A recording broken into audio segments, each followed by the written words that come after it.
welcome you to another episode of Stories of the Supernatural. Whether you're watching a video or listening to a podcast, please like and subscribe to us so that you can get notification of when a new show is released. Links to videos or MP3 files can be found on MiamiGhostChronicles.com or go to MarlenePardo.com for information on new book releases. I narrate several podcast series that can be found on major podcast platforms and can also be listened to via Alexa, Sonos, and other home systems.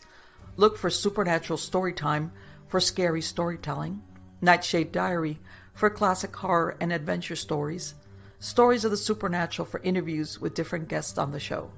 If you want to get noteworthy news about the paranormal world, true crime, conspiracy stories, and anything that is just plain weird, you can visit Stranger Than Fiction Stories tab at MiamiGhostChronicles.com or find us on Blogspot.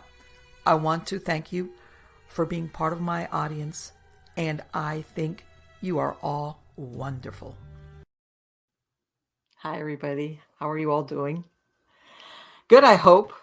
Everything is good over here in my North Florida. As a matter of fact, I was thinking I'm coming up on a year that we bought. You know how sometimes a year goes by quick, and this time it went by quick, but I look back on everything that we've done for a year and talk about a lot of changes. Yeah.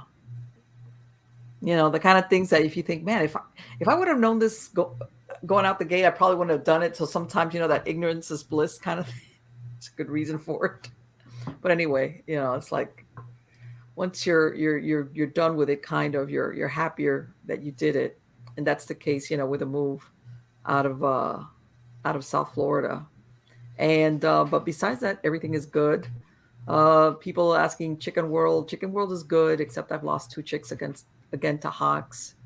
Same thing, the fall weather. We've always have hawks and predator birds around here, but they seem to be coming out more, and I've lost 2 chicks to them, even though I'm real careful. But when you have free range animals, forget it. There's only so much that you could.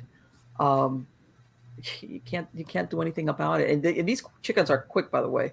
These are little bantams, and they're pretty fast. But yeah, I'm not happy about that, so I'm not going to talk about that anymore. But anyway, guys, also a word from my sponsor, Freethinker Projects. Again, they provide virtual mailbox and mail forwarding services, Florida-based. They can scan your mail for you, forward it to wherever you're at, whatever the case might be. Again, they also, if you have packages, a lot of people now think they're very careful about having packages delivered to their doorstep, especially if they're going to be away. They can receive packages for you and either forward them or hold them for you to pick them up. They also have online notary services, which means you can be anywhere and you can notarize documents online with them. And lastly, they also do services as a registered agent for the state of Florida, which you need to establish any type of corporation, LLC in the state. They can provide you a personal firsthand address here, not a PO box or some type of mailbox place. And of course, they receive your mail for you as the registered agent and forward it to you. They scan it and let you know what type of correspondence you have. So look them up at Freethinker Projects with an S at the end.com, freethinkerprojects.com if you have need of that type of service. Now let's get on to the good part. The good part is who I have for a guest. And this gentleman, this is the first time that he's been here on the show. And his name is John Kachuba. He's the award-winning author of 12 books and numerous articles, short stories, and poems. He holds advanced degrees in creative writing and teaches that subject through the Ohio University and the Gotham Writers Workshop. He's also a member of the Historical Novel Society and the Horror Writers Association. He frequently speaks on paranormal and metaphysical topics, and he's a regular speaker at universities and libraries, paranormal conferences, and on podcasts like this one. Radio and TV, he's been a repeat guest on Coast to Coast AM. He's appeared in the Sundance Channel's TV production of Love, Lust, the Paranormal. He's also been a faculty member at many writers' conferences, such as the Antioch Writers Conference and the Florida Suncoast Writers Conference. He's available for future conferences and writing workshops. And what's really interesting is that amidst writing all those books, he's actually written about our favorite subject, which is ghosts. And this is going to be a really interesting conversation. Believe me. Help me to welcome him. How are you doing today, John? Thank you, Marlene. I'm doing fine. I'm doing very Great. well. We would, before we started to record, we talked about that you had done several books about ghosts, haunted places and everything. And I asked you about one of your recent books, which was, it's supposedly a fictional book, but you were telling me that it does have a seed of truth to it, shall we say? I believe the title is Dark Entry. And can we start off with that? Because even though it's set in, I guess, what is it? Is the setting fictional, or is there any truth to the setting of that book? That's where the story lies, because the setting is an actual location. It is. Okay. Yeah. So I grew up in Connecticut, and that's where Dark Entry is situated in the novel. Okay. And the actual Dark Entry is a real place. It was known as Dudleytown back in the 18th century when it was settled. And it was settled up on a hill up in northwestern part of Connecticut. And over the years, it had a very strange history where several people went insane, committed suicide, killed each other. There was very, very weird things that happened to this very small community up on this hill, up this mountain. And part of the legend behind it is that the Dudley family, who were the original founders of Dudleytown, they came from England back in the early 18th century, and they were supposedly related to the Dudleys of England, who were very political. Yes. A couple of the Dudleys lost their heads because they're on the wrong side of politics. Yeah, around the Elizabethan age, I believe, was one of them. Yeah. Yeah. So they talk about the sort of the curse of the Dudley family coming to the New World with them. But for whatever reason, they had all this strange history going on. And I went up to Dudleytown when I was still living in Connecticut. I live in Ohio now, in Cincinnati. But when I went up, I visited the location because I was doing more historical research that had absolutely nothing to do with ghost stories. And when I went up there, I found that this place was just incredible. There's really nothing left of the village. There are cellar holes, old stone cellar holes that are still there. Some old wells are still there, but it was a dirt road. It's pretty much gone now. And the woods, the forests, have just taken over. In fact, they were always so thick that, as I said, it was nicknamed Dark Entry, because once you came up this mountain, it was like dark, like sunlight never penetrated through the forest in this place. So great atmosphere and a great story. So my novel Dark Entry takes a little bit of poetic license with the story. I'll admit that. But it talks about a Native American curse, which was also part of the Dudleytown lore, that the original land was supposedly stolen from an Indian sachem who then was killed and cursed everybody. So I kind of use that as the jumping off point for people that live up there now and have some events with this entity that's uncovered after centuries. I like the story. The interesting thing is they're on Dark Entry today. It's all private property now, and there are maybe half a dozen homes up there, and they've put together what they call a Dark Entry Association. And they own this mountain. So they call it Dark Entry? Yeah, they do. Yeah. Okay. Oh yeah. I mean, the street that goes up to it is called Dark Entry Road. Okay. So they put together this association, and as you can imagine, because of the legends and everything else, this location was constantly being visited by people who were ghost hunting, maybe trying to do some, ritualistic kind of things. It got to be a real pest, a real menace for the people that live up there. So it's now private property, no trespassing, et cetera, et cetera. So when I wrote this novel, I got a letter from. You know what? I didn't say anything, and I was like, I What wonder. happened? Right. So I got this Like, letter. thanks. I got this letter from the Dark Entry Association. Interestingly enough, no person signed it. It was signed by the Dark Entry Association. Nobody wanted to put their name on it, but we want to tell you. And basically, they threatened me with lawsuits and everything else like that. And I just, I ignored the letter. I certainly wasn't doing anything illegal. I'm certainly allowed and legal to write a fiction, a novel about a location. Right. So, but anyway, a little notoriety. And from what you're telling me, it already had that history prior to you, using that setting already. So it's like, yeah, right. I mean, that history had been out there for, a couple centuries. I didn't invent it. It's there. Right. And you know what? If you were so worried, why did you name the place Dark? I mean, why did you keep that name Dark Entry? It's right. Like you should have made it happy and sunny or something. But right. Happy rest or something, or, fluffy clouds. I don't know. Right. Yeah, I know. It becomes people don't realize legend trippers, because that's what I call them. That they're looking to have that moment. Right. It's like, oh, let's take a trip and then let's get lost in the woods. But they a lot of these places that get deserted, this is a little I've had people always tell me that they've come to, like what you said, used to be villages, not really towns, just villages that have been abandoned. And some people have had some very unusual, I gotta tell you, some people have actually seen things, or they've actually felt really uncomfortable. And that's where there's almost something, whether you want to say it's from the people that live there or from the forest, because most of these places, like you said, once they get abandoned, they get overgrown right away. Right. And but that's a great story. Let me tell you a connected story to that.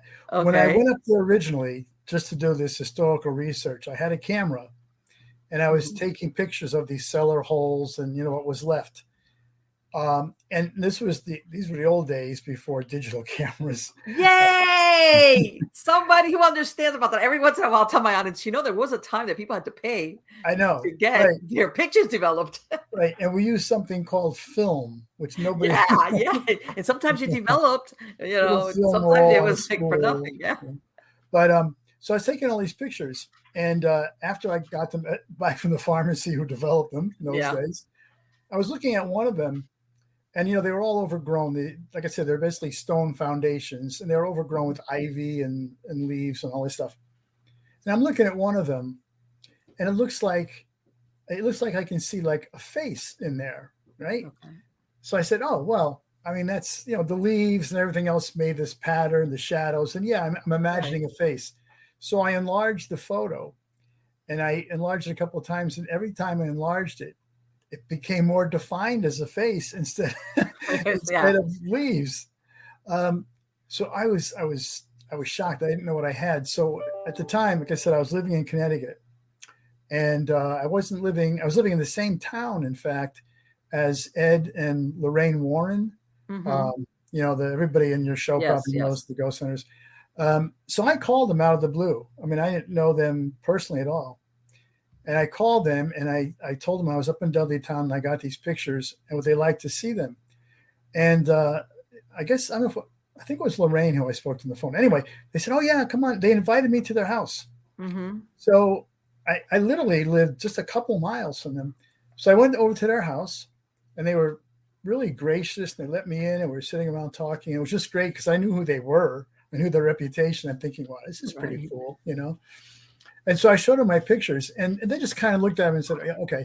I said, let me show you something. And they took out a photo album that was like this thick. And it was all pictures from Dudleytown that they had taken over. There were several visits up there. Oh, they've gone up there. They had orbs, and they had these mists, and they had different colored anomalies, red streaks and all this stuff.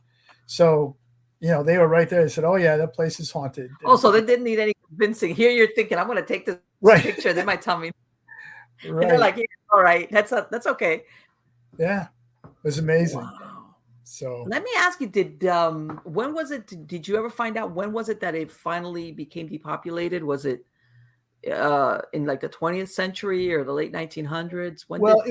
it was more like probably the late 19th century, probably Hmm. maybe after the Civil War. Pretty much everybody was gone by then. I think there Okay. was one guy who was a doctor, and I think he was there until about 1920 or something. But I think he was the only one. Um, Okay. like I say, people do live there now. They built some new houses. I mean, it's it's a pretty location. You're Right. isolated up on this mountain, and all of northwestern Connecticut is pretty. It's pretty rural compared to the rest of the state, and it's pretty affluent. So it's nice territory. Yeah, but no, the reason I was asking is that it makes you wonder. I imagine by then the Dudleys were gone. Oh yeah, yeah, And did the people that stayed behind, even as little by little, they started, leaving? And was anybody that got cursed along the way, or was it just them or something like that? That's a right. very Well, interesting yeah. I mean, story. it went beyond the family. It I was did. affecting. Oh yeah, affected various residents. There was a woman. What was the story there? There were two men that got in an argument over something and shot each other to death, and they were like best friends. So people, basically, what was going on is people were saying that there was something that was literally driving people in Dudleytown insane. Okay. They Okay. were Right. And out. like you said, because of the small amount, the odds were very high. Right, Like right, what? All these people are going to act like bloodlust. right. That's I mean, if you see, there's some sketches that if you look it up, you can find. There's a sketch of an old map of Dudleytown that shows I think only two streets, and the homes there, and there can't be more than I don't know, maybe a dozen houses if that. okay. So there weren't a lot of people living there at all. It was a small little village. Right. Right. And that's really funny because usually, I'm not going to say all the time, but usually when there's that little residence, everybody kind of gets along together because they kind of depend on each other. That's right. So when you Right. when you have stuff like that happening, it's like, well, Right. yeah, I hate to say it, but there's places, I speak sometimes to a lot of people that the hunters or people that are into camping, like deep wood camping, and they'll tell you stories about there's certain places that they go to in the woods that something changes. Right. That they feel like I got to get out of here. They feel being watched. They just feel really uncomfortable, Mm-hmm. uneasy. And they say when they leave that area, they feel better. But I've talked to so many people who describe very similar, where they're fine, everything is fine, and they just come to this one area that they like. They look at, there's a group, they look amongst each other like, and everybody's feeling weirded out. And that gut feeling that everybody, a lot of times people put off to imagination is like, yeah, you know what? It's like, let's get out of here. Like now we got to Right. like leave. Right. So yeah, I wouldn't, that's, and I know you also, let me ask you the books that you wrote about the ghost stories, were these like people that you interviewed, or these were like historical ghost stories, like about certain places? Right. So I have two books about Ohio: Ghost Hunting Ohio. Then Uh-huh. I have Ghost Hunting Ohio on the Road Again, which was a sequel. I have Okay. Ghost Hunting Illinois. Now, all three books um, are about actual locations that are actually open to the public. So people can go. So it's, a haunted theater, a haunted hotel, a haunted restaurant, maybe a haunted B&B, something like that. So Okay. when I wrote those books, I went to every single location. Okay. And if I could, like a haunted hotel, I would go and I'd say, is there a haunted room? And they'll say, oh yeah, number 6. I'll say, well, can I stay in number 6? And okay. So I would stay in number 6 overnight. And so basically I was writing about, these are all nonfiction. So I Right. would write about whatever I experienced, but I'd also interview people there. So like at a hotel, Okay. for instance, I talked to the desk clerk, the security guards, the housekeepers, maintenance people, anybody, and said, so you're here all the time. What have Mm-hmm. you seen? And so I get their stories. So that was for those three. Then I wrote another book called Ghost Hunters, and it's got a very long subtitle. But in that one, I interviewed people who were sort of, I'll say, paranormal celebrities, like the Warrens, for instance. Mm-hmm. I have an Okay. interview with them, with Joshua P. Warren, who is no relation to Ed and Lorraine in North Carolina. And I have some just weird kind of chapters. Like one is what if you buy a haunted house? Uh, Okay. what happens, or can you sell a haunted house? So it's like haunted real estate, so it's a strange mix, but it's an interesting book. So there's those ghost hunting books particularly. Yeah, I know that sometimes, because I did paranormal investigations since the 1990s.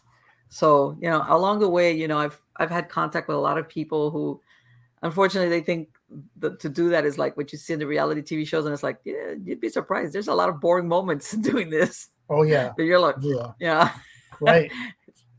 Well, I did a couple of investigations in Florida too. Yeah. It happens. It comes. And I go, that's what it is. If you think that every case that you go out on, you're going to have that wow moment, or that, more often than not, no. Either it's very subtle, nothing's there, or sometimes, and I hate to say it, a lot of people, once upon a time, I tell people back in the 90s, if somebody heard something weird, they wouldn't think ghost. They would check it out. They would think an animal, a leaky something. They would investigate, like, what's making that noise? Now it's the other way around. Somebody hears something strange, everybody runs out of the house and sleeps in the car because they're like, hey, I've got a ghost in the house. That's what 20 years of reality show, TV shows have done to people's perception of when they get something weird going on at the house. Yeah, exactly.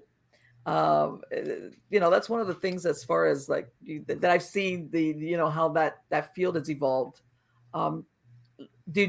Have you ever had a paranormal experience? Is that what got you interested in this, or? That's not really got me interested. As I said, I grew up in Connecticut, so I was always a big history fan. I always liked the stories. So when you hear those kinds, old history, invariably you hear about ghost stories and that kind, local legends, and those always fascinated me. So I grew up with that, but I didn't really have any paranormal experiences until I started. I guess my first ghost book was 2014. So 2012, 2013, I started doing some, investigations for the book. Mm-hmm. And so that's when I started, having a couple of things happen as I was doing investigations. How did you feel? The funny thing is I wasn't, a typical response would be, I was frightened, but I really wasn't. More than anything, I was sort of stunned and amazed. Right. Something happened, you go like, whoa, did you see that? Yes. I can't believe what I just saw, or did you hear that? Yeah, I heard that too. And then only afterwards, when you go home, go, well, that was pretty creepy. Right. Because in that moment, you're like, actually, because it's happening to you, you're experiencing it firsthand. Yeah. And like you say, you can sit there all night long for hours and nothing will happen. And then all of a sudden, just like that, if you're there, you catch it and it's like, oh my God, things actually happened. Yeah, it does. It does. Yeah. And I know exactly what you mean. Now that book, that you wrote, the Shapeshifter Book. Okay. That's a nonfiction, as in how these stories have come out through history and. Right. Yeah. So it's called Shapeshifters, A History. And it came out 2019, and it was a finalist in the Bram Stoker Award, Horror Writers Association, which is, I'm not tooting my own horn here, but it's really a big deal. Yeah. But so, yeah, it's nonfiction. And what I did was I looked at shapeshifters, and I'm sure your audience probably knows what they are, but just in case, it's a person who has the ability to change himself, transform himself into either another person, an animal, sometimes even an inanimate object, like a broom for whatever reason. And we hear about these kinds of characters in fairy tales and folklore all around the world. So what I was interested in was the shapeshifter character is so popular. I was trying to figure out why. And so I just doing this sort of, I guess, more an academic study, but what I found was that, going way back to ancient times, there have been shapeshifter stories. The earliest depiction of a shapeshifter is a cave painting that from France that dates back to the Neolithic times, thousands and thousands of years ago. So this idea, this concept of somebody being able to transform into something else has been with us for a long, long time. So I was looking at shapeshifters in mythology, looking at, Greeks and Romans and Egyptians, all the ancient things, as well as, other cultures. I was looking at shapeshifters in religion because there are a lot of shape-shifting characters and different religious beliefs. I was looking at them in terms of popular culture, thinking of the vampires and the werewolves and all the movies and the books and all this stuff that's out now about them. I was also looking at them in terms of psychology, trying to understand why the shapeshifter character is so popular, why it resonates with all of us today. What is it about the shapeshifter that makes us think, wow, that's a pretty cool character, And so I even extended it to say that when you dress up for Halloween. Yeah, you are right. You're absolutely right. Right? You're putting on a different persona. And I think of people that do cosplay, where they get these elaborate costumes of superheroes or whatever they want to be. And not only do they wear the costumes, but they talk like that character talks. They'll eat what that character eats. They get in the role. So you ask yourself, well, it's fun. I understand that. But is there something else? Is there something deeper? Is it like wish fulfillment that you wish you were that strong as a superhero, or that you could be invisible or whatever? And I even looked at in literature, like I looked at Dr. Jekyll and Mr. Hyde, that famous novel with Jekyll, who's this upstanding, kind, decent doctor saving people, who, despite all that, has this desire to find out what it would be like if he can throw off all the bonds that hold us in place, religion, morality, the law.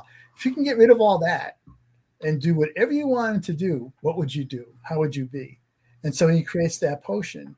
It becomes Mr. Hyde, right? This horrible person that actually murders somebody later on. And he can't live with it and he kills himself. But I think that in some ways, the shapeshifter too, when we see it in a movie or when you read about them in a book, I think in a way it's sort of allowing us to vicariously get into that role and sort of safely throw off those bonds without going crazy and killing people.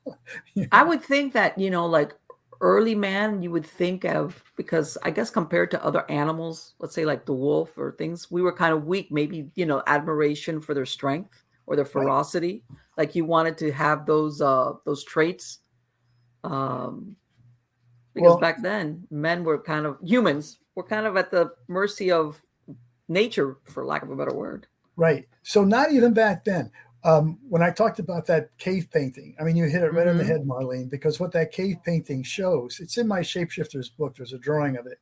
What it shows is what looks like a deer sort of standing on its hind legs with its arms kind of out, right? But if you look at it really closely, you'll see that the deer doesn't have hooves, but he's got fingers and toes. Now, deers don't have fingers and toes, right? And the eyes are dead center like this instead of being more right on the side. Exactly. So what archaeologists and anthropologists believe is that this is showing the transformation of a shaman into a deer. And so this is hunter magic. And the idea was, what they believed was that the shaman would do these rituals while the hunters sat in front of him or whatever. And he would, do these paintings about transforming into a deer or any kind of animal for that matter.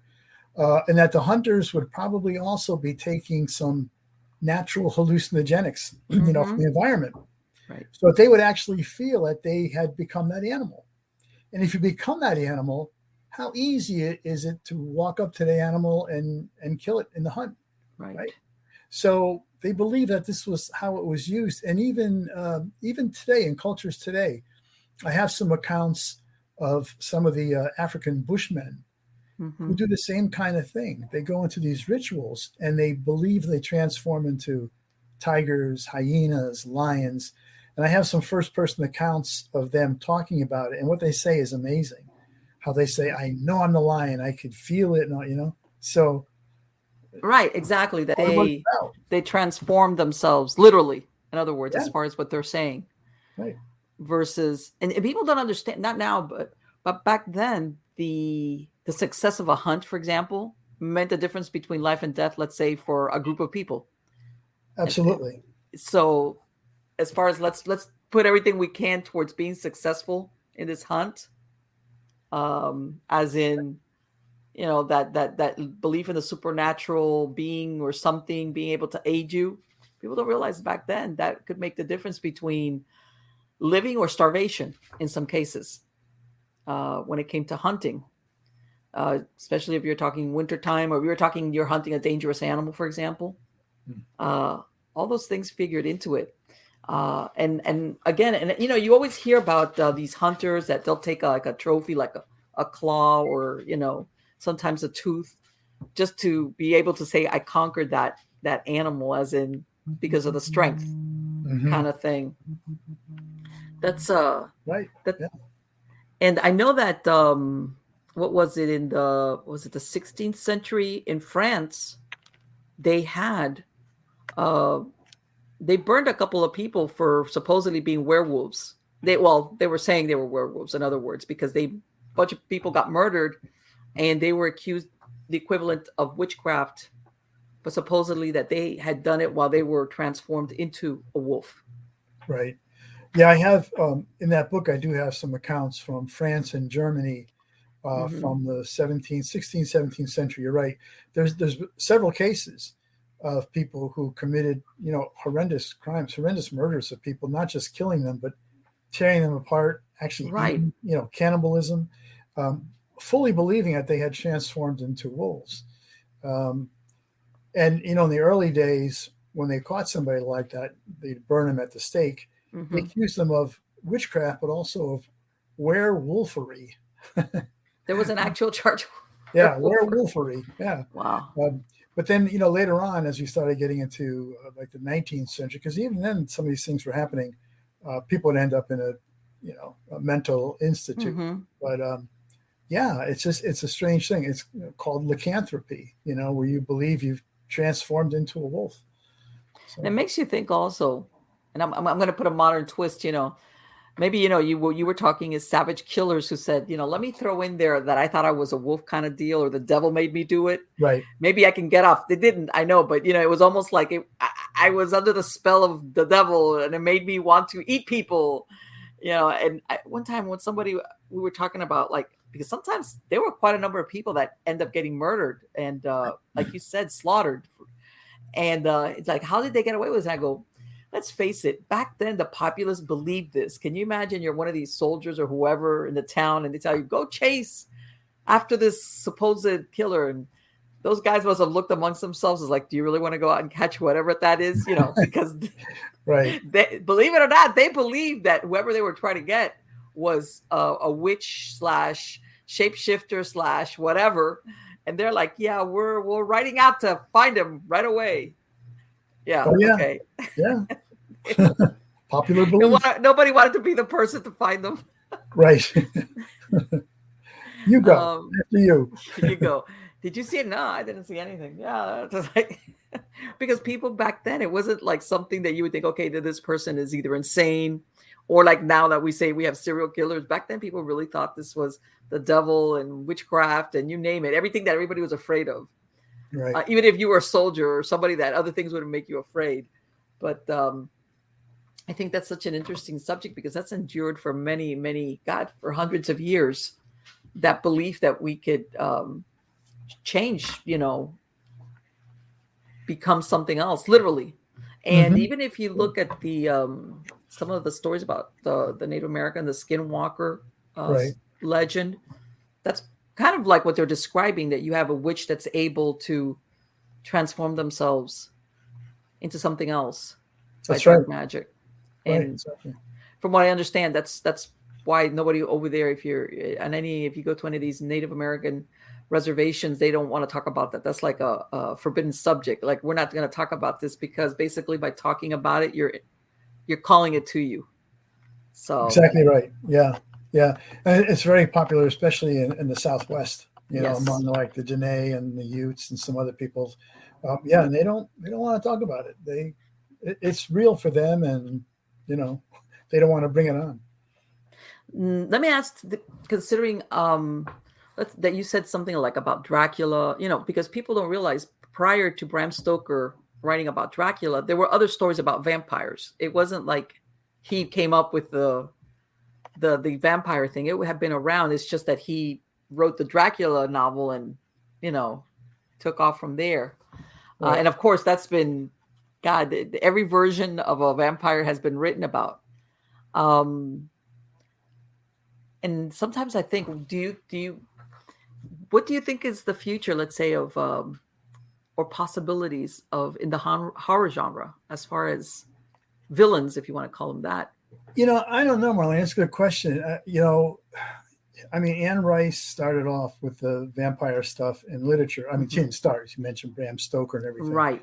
But she really hit it big. And when her books came out, there were so many other imitators, other vampire books. And there was, Twilight and all these shows on TV and everything else. I kind of think we're saturated with vampires. Yes. They've made an interesting transition, though. What was the original vampire folklore, if you look at it, does come primarily from Eastern Europe. Mm-hmm. And if you look at what a vampire was in those days, what they believed a vampire was, it wasn't anything like we read about in Bram Stoker. It wasn't anything like you see Bela Lugosi or some of the brand new, shiny, sexy vampires that have all kinds of money and they drive Ferraris. Yeah. And, nothing like that at all. They were basically they were corpses. I mean, they were people, Yes. but they were considered. The descriptions of them were always that they were healthy, that they were relatively stocky and they ruddy complexion, kind of red, because they were feeding off other people. Right. They were doing fine, but they weren't shapeshifters. They couldn't turn into anything. They were simply what they were. They were the Walking Dead, or what do you want to call it? That's, I guess, the zombies. But they were not anything like Stoker. In fact, Stoker, as far as I can tell, was probably the first person to talk about a vampire that was a shapeshifter. Right. There were a couple of vampire novels, Carmilla and I forgot the other one. A couple that were out before. They're about vampires, but they weren't shapeshifters. Varney the vampire was not. Right. So there's a scene in Stoker's Dracula where I guess it's Lucy who's in bed and she sees by the window sees this big bat trying to get into the window, kind of fluttering against the window. And the bat disappears, and instantly when it disappears, Count Dracula is standing in her room on the other side of the window. So obviously the thing is that, he transformed. Right. And there's another scene in there where I'm losing it. I'm losing the main character, the guy who was looking for him. I can't. Okay, which one? Van Helsing? Not Van Helsing. The Parker? Yeah, thank you. Jonathan. Okay. Parker. Yeah. There's a scene where he looks out the window. He's in Dracula's castle, right? He looks out the window and he sees Dracula crawling down the wall. Right, yes. Vertical wall, crawling down like a squirrel or something, right? So Stoker put a new twist on vampires. And those things carried through, and then even more got added on, where vampires could fly and all kinds of stuff, But to your question originally, I mean, I don't know. I think I don't know where else to go with vampires. Well, the reason why I asked is, I want to say maybe until the 1970s, vampires were ugly and horrible and very bad looking. And then, like you said, they became very stylish and good looking. I want to say, if I think back, and I'm going to go by the books made into, I want to say maybe Salem's Lot was one of the last ones that really made them like horrible looking, like scary looking. How's that? But everything after that was, like you said, like Twilight, and even there was a Dracula movie that they made into a play. I think Frank Langella played the part. That's right. But the worst it got was the guy had fangs, but that was it. He was great looking. And then, of course, everything that comes after that, Twilight and everything, it's like, I almost, the reason why I asked is that I almost want to go back to, by the way, and that thing that you mentioned, people don't realize that back then people did believe it. There's been proof of what they call deviant burials, where they have found people, like you said, in Eastern Europe, where they would have a sickle, a stone in their mouth, something placed on the skeleton, on the body, which what remains as a skeleton, basically to keep them pinned into their Right. grave. Right. Because back then people did believe that the dead person could come back and suck the life and blood out of them, which is what you said. That's what people were afraid of. Not that they were, that they were going to turn into a bat or a wolf. And yeah, it's almost like that. That's why I asked, because it's almost like the horror genre. It's like, okay, the horror genre is not that scary anymore as far as, let's say, the vampires are concerned. And I definitely agree with you over the oversaturation, but it's like, what happened to that? They're just, Right. besides being like, out to kill you or whatever, or use you. What's wrong with making them horrible looking or scary looking or anything like that? I don't Right. know. Well, when I wrote Shapeshifters, I researched in a couple of different countries, and I was in Romania. I went to Transylvania. You did? Yeah. Wow. Because I wanted to see the so-called Dracula sites. Okay.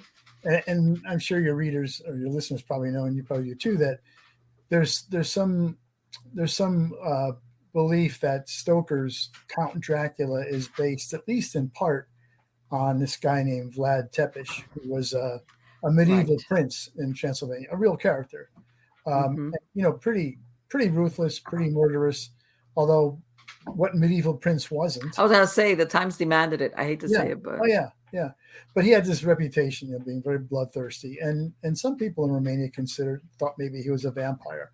So there could have been, some takeoff on that. So I visited those sites, one of his old castles, his birthplace. I went to his tomb.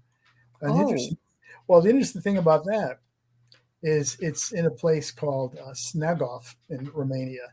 And it's a little town, very small town. There's a lake. And in the middle of the lake is a little island. It can't be more than, I don't know, maybe 2 acres, 3 acres, something like that. Okay. But on that island is it's a chapel, and it's a typical sort of Romanian style chapel, onion domes, and the Orthodox cross and all that kind of stuff. And when you go inside, that is the place where he's buried, and you can see this sort of grave in the ground with a little plaque on it. But in the 1930s, some anthropologists unearthed the grave. I guess wanted to just check, or I don't know exactly what they were doing, but they opened it up again and found it empty. So the question now is, where is Vlad Tepes? Was he a vampire? Did he leave his grave, and is he walking around somewhere? So, and they've never found his remains. No. I take it. No. There's even some question as to whether he was ever buried there. He was literally killed by his own men at one point, and it's unclear really what happened to his body.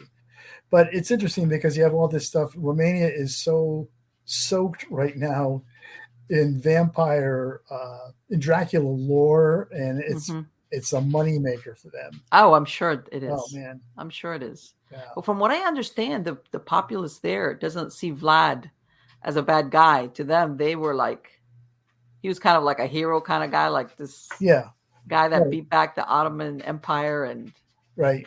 It sort of depends on who you talk to in Romania. The people who actually identify themselves as Romanians, Romanian, I'll get to what I mean in a minute, consider him a hero. And truly, he fought back the Turks who were invading. He fought back the Mongols. He kept his territory for Romanians. In Transylvania, there's a large Hungarian population. Okay. At one point, that was Hungary, and after one of the World War I or whatever, it switched over, and Romania claimed it. The Hungarians don't necessarily feel that way about him because he also persecuted them. So see, it all depends on who you ask, huh? That's right. But there's statues to him everywhere and things like that, and at least in the areas like his hometown and stuff. So yeah.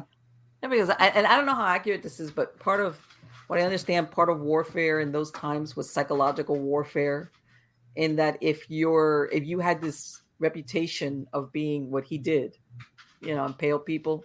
In other words, it was like, I want to scare your armies away before they come and challenge me, that kind of thing. That was part of the reasoning. That's right. Why he did what he did. Right. Well, Um, everybody likes to tell the story that when he was fighting one of the wars with the Turks, that he supposedly had 10,000 Turkish prisoners that he impaled along the highway, which was the road that he knew the advancing Turkish army would come. And they supposedly came up and saw all that and said, maybe we'll come back tomorrow. right, exactly. It's like this guy, he doesn't take prisoners, in other words. That's right. So, No, we're not gonna. Yeah, I don't want to be one of those guys. I don't want to find out what happens if I get captured. that's right. And I hate to say it, but that once upon a time, that was the norm in a way. That kind of warfare. That's right. Let me ask you, mentioning warfare, did you ever come across when you were doing your research any type of, whether you call it a shapeshift or anything having to do with battlefields? Any strange occurrences or things being seen at battlefields? I'm trying to think. There's a lot of the battlefields, like especially Civil War battlefields, are supposedly haunted, like Gettysburg and everything else. Right. And people take tours there all the time. I hadn't gone to any major battlefields. I went to Perryville in Kentucky, which is about the only major battle in Kentucky. But there is a fort in Perrysburg, Ohio, which is up northwest around Toledo. Okay. And it's called Fort Meigs, and it was built for the War of 1812. And it's been rebuilt on the same site because obviously the original fort's gone. But some of the soldiers, there's a small cemetery outside the gates. And they believe that there's still, bodies that had not been found, that were scattered in the grounds. The fort came under attack during the War of 1812 twice by British and Native American troops. And the fort was just kind of like an open stockade with not a lot of places to go. So the British were throwing in, rocket cannon, all this kind of stuff, all this artillery. And a lot of guys died. But in both times, the fort held out with a heavy loss of life. But you can go there now. It's a historic location. Right. And the people that are the guides there dress in period clothing. And I got some stories from them about being there after hours and hearing gunfire, hearing horses, seeing Indians. One person said that as she walked out to her car, the end of her shift, she was walking out to her car in the parking lot and it was dark. She said that she heard sort of like a clanking sound, like alongside her. And she said, I recognize that from the guys that wear the uniforms, the other, the male soldiers. I recognize it as being like the equipment that they wear, just kind of jingling and all that kind of stuff. And she said, and I looked at the corner of my eye. She said, I could see what looked like a shadowy figure of a soldier. So she was thinking that she was actually being escorted out to her car by one of the soldiers in the fort. So, you know what? And I've been to Gettysburg a few times, but people don't realize, especially, that there were, it's like you said, even though supposedly they buried the dead from both sides. Right. Research I've done, things that there was a lot of soldiers that were left where they lay. In other words, especially from the Confederacy. That's, because first of all, people don't realize, like saying Gettysburg, it was July, it was the heat. You had to basically bury people very quickly, or, especially when I think it was like 55,000 dead that you had in that 3-day period. And I tell people sometimes, as far as the hauntings in some of these places, it's that back then, people placed a lot of importance on being buried in consecrated ground, as in a cemetery, as in the burial process that, and the religious, whatever your religion was, that in other words, being left in the field to disintegrate, sometimes that's where you do get, not so much, how can I say it? Not so much the fact that they're dead per se, that they died in war. It's the fact that they're left there in the ground to rot, without what people in those times thought of as important, which was the burial process, a religious ceremony, being laid to rest in consecrated ground. I said, even back then in cemeteries, God knows everybody's dead. If you were either somebody from the fringes of society, an undesirable, or a pauper, they would bury you off in the corner behind the weeds, okay, because they didn't want you to mix with the regular nice folk of the town. That's right. That's how much people, how much importance they placed on what happened to you even after death. Right. So I think a lot of those occurrences that happen in battlefields, it's because of the circumstances of what happened to them after they died. So I've visited Vietnam a couple of times, and You have. The Vietnamese have a very, very strong belief in ghosts. Mm-hmm. And this has become actually a multi-million-dollar industry right now, which is that because they have the same belief that when you die, you need to be, respectfully buried with the full religious rites and everything else. And if possible, back in your own village, your own hometown, wherever it was. Okay. Well, you can imagine the war where you had guys, Vietnamese on both sides, were all over the country and dying in horrible circumstances. Some of them bodies still not found, or never returned or never getting proper burial. And so the Vietnamese believe that these are ghosts, that they're out there now. And until they are literally laid to rest properly, they will always afflict somebody. And so there's this cottage industry that's grown up where there are people who are basically like mediums, who you can go to. You pay the money and you tell them a little bit about your loved one or whatever, and they will tell you, well, you need to go to the south of the country and look for them over there and return. And this has become a multi-million-dollar industry simply because of the belief that they have. And it's really tragic to think that that people would feel that way, that their loved ones are not yes at rest, and that they have to do all these gyrations and pay money and everything else to do it. And I mean, you think about it, what are the chances of finding a body that was somebody that was killed 50 years ago? Oh yeah, right.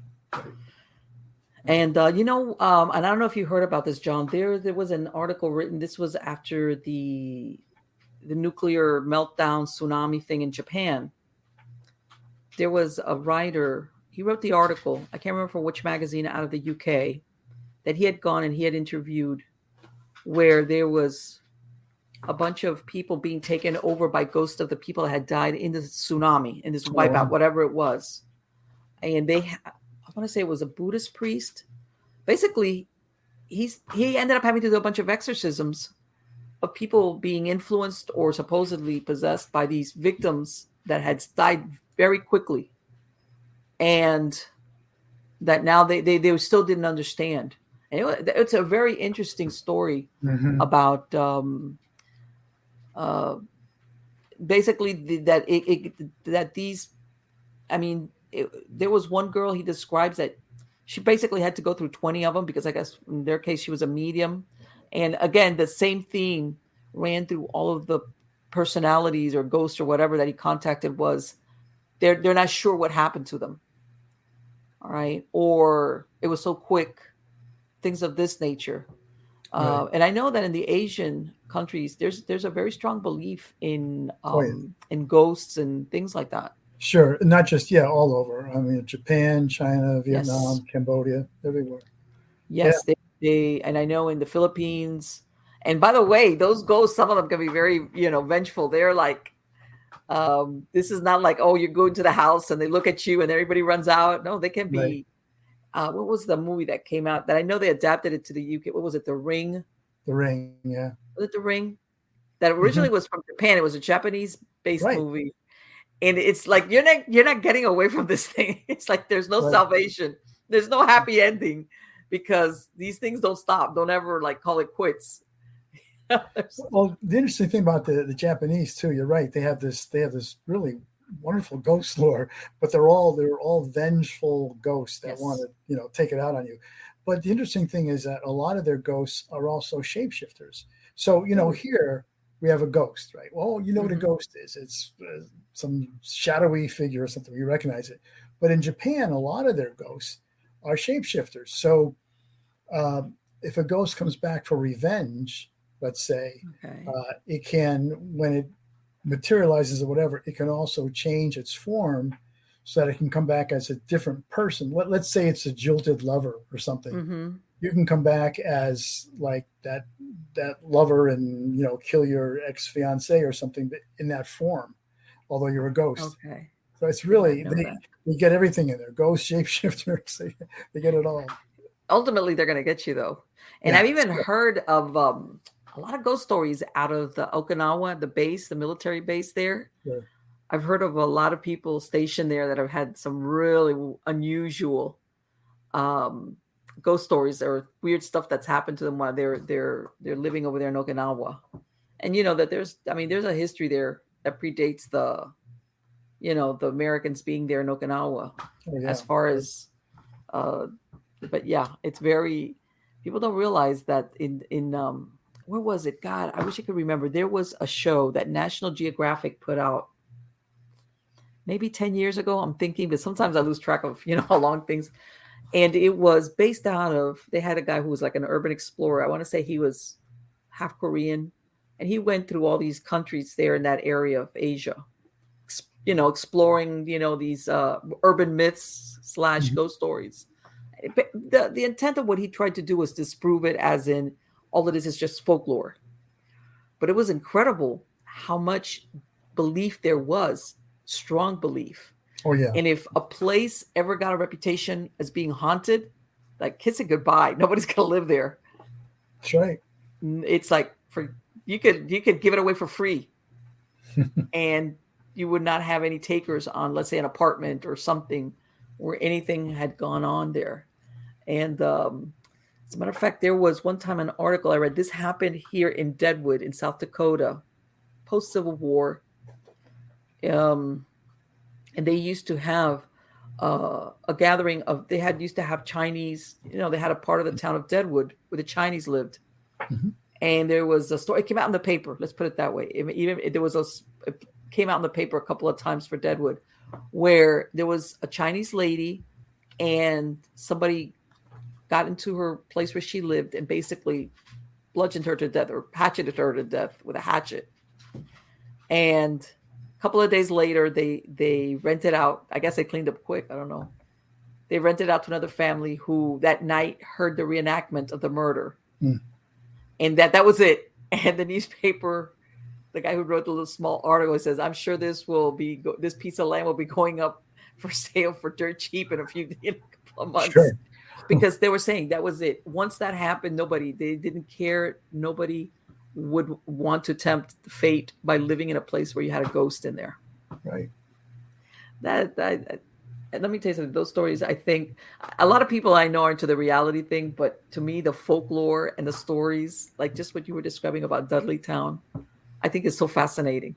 Yeah. Because you really don't know, even if there is no truth or there is no hardcore, evidence. Maybe there is. Who knows? I think that is so interesting. Besides, sometimes people, they want to overanalyze things and, have the stories end up, with this ending. How's that? Instead of just let it be what it is. But anyway, John, I wanted to thank you so much for joining us tonight. You have been absolutely wonderful. I could speak to you so much. Well, thank you, Marlene. It was a lot of fun. I appreciate it. Do you have any books or anything that you're planning now for coming up? No, I'm working on something not ghostly at all. I'm working on historical fiction. Well, I shouldn't say that. I have a historical fiction novel that my agent is trying to sell. It does have a ghost in it, now that I think about it. Okay. Can you give away what time period we're talking about? Yeah, it would be 19th century Cincinnati, and it's based on a real journalist named Lafcadio Hearn. Okay. So I've heard of him. Wait a minute. Yeah. Lafcadio Hearn. Well, he translated a lot of the Japanese ghost stories. Yes.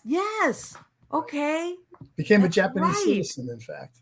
So. God, yes, this is because back then there was little or no understanding as far as the Japanese culture and their paintings and things. Right.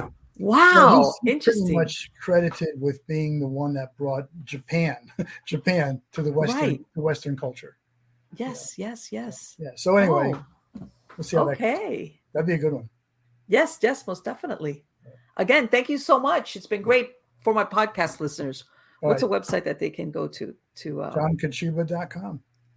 Okay, you can, and of course you're on Amazon as far as they all can find your Yeah, books if there, they right? can't find my books in their bookstore, they get it Amazon, Barnes and Noble, any online person has it.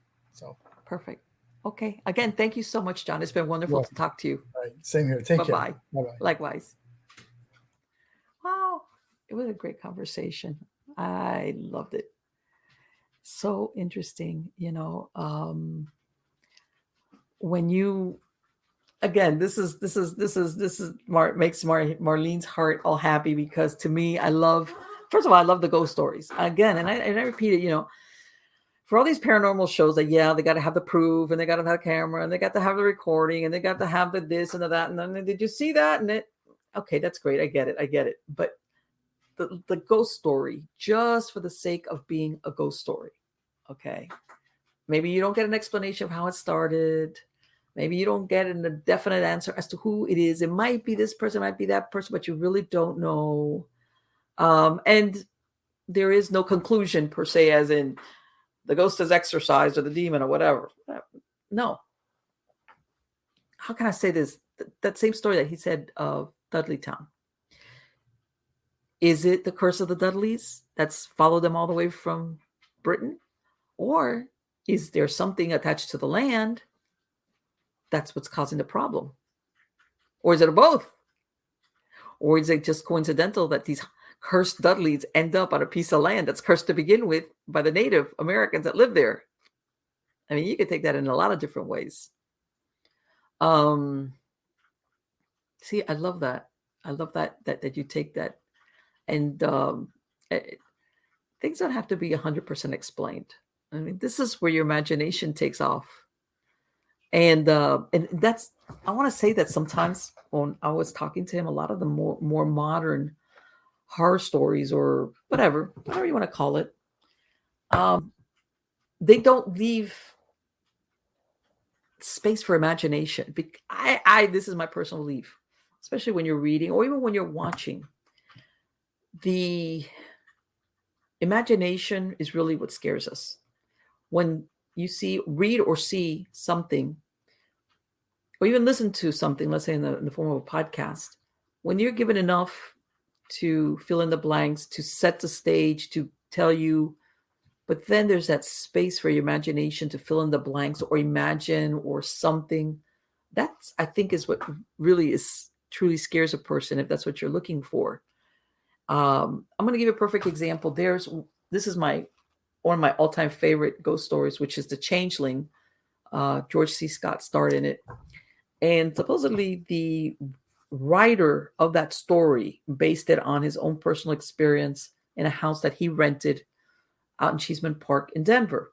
But anyway, getting to anybody's familiar with this, it came out in the 80s, something, I think. All I know is that this was before DVDs. It was VHS, so I'm gonna bet it was in the 80s, early 80s. Anyway, the book is a classic. It's a cult classic for people that are into ghost stories. In reality, there was no graphic anything. There was no how can I say it? Because, a lot of times in recent movies, you see this like shock, somebody gets pulled in the movie, with the graphics, something really horrible looking, and you're like, oh my God, it's like, no, if you look at The Changeling, it's a great ghost story. It's well written. The story is plausible. Of course, it has George C. Scott. Hello. He's a great actor. And, you get somebody who the protagonist he's not really looking to have a paranormal experience. He's not. He's trying to overcome personal tragedy in his life. But he's not looking to have this. But by the same token, when he starts having his first experiences, he's thinking that it might have something to do with the death of two of his wife and his daughter. So that's kind of where the door leads open. But the story is great. It's scary. You watch it. It's interesting. It keeps you riveted all the way to the end. And there was no gore, no horrific thing from, whatever. Don't get me wrong. I like all horror movies, but I'm saying as far as a classic good ghost story, and then that was done in the movie where the imagination fills in the blanks, the anticipation of what is he going to find, what is it that's making that noise, what is it that's trying to communicate with him, whatever, et cetera, et cetera. That to me, that's the standard I look at as far as, is this a good ghost story? And then of course, if it translates into a good movie, the way it's done. And that's why I enjoy talking to John so much, because it's things like that. And I think, to be honest with you, I think that's why people love listening to ghost stories. As a matter of fact, I'm going to do a special edition because, traditionally Christmas time was the time for ghost stories. And of course, this is when Dickinson and all these Victorian writers, M.R. James, they would come up with these ghost stories that they would tell. This is the way people would tell it. Was there was no TV, no radio. So you would have somebody tell the story. And of course, everybody would gather around. And this was like a favorite pastime, but especially around Christmas time. So I'm going to try to do something for Christmas, like a ghost story. I don't know what I'm going to call it. I'm going to see if I can dig up some stories. True, kind of true. The ones, like I said, I can't offer you proof, but maybe put a Christmas show together of ghost stories because it's that time of the year. What can I say? By the way, I'm sure that by the time you hear it, until from October 19th to October 31st, if you go to Amazon and look me up, I am giving away 100 copies of my last book that came out, which is Hot Dame on a Cold Slab. It's true crime stories. And if you sign up, you got 100 chances of winning. How's that? You can't beat it. So if you're within that time period, go to Amazon, and you can either find me you can either find the book directly by the title or go to my author's page as Marlene Pardo Pellicer, and you'll see it there. It's through Goodreads. Goodreads is the one that's sponsoring the giveaway. And enter so you could get a free copy of the book. And this is going to be a Kindle version of the book. And all I ask is, I would love to get an honest review from you guys. Whatever you think of the book, I would just love it that if you are one of the persons that ends up getting a copy of it, I would really appreciate if you could go back and give an honest review of it. Anyway, guys, again, you can go to MiamiGhostChronicles.com, MarlenePardo.com. If you want to get, first of all, I have links to the podcast platforms where all of my podcast series come out from. All of them, whether it's Spreaker, Stitcher, iHeartRadio, Podcast Addict, Mixcloud. I'm on all of those. But if you would like to listen to the podcast without commercial interruption, I have a link there that will take you to where you could listen to the podcast version of the show, either directly from your browser, or you could click it and download the MP3 file. And again, this is if you don't want to be held up, because if you go to any of these podcast platforms, there is going to be some type of advertisement attached to it.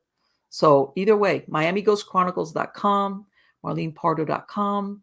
Also, again, don't forget, I'm always looking for good ghost stories, weird happenings, strange stuff that happens to people.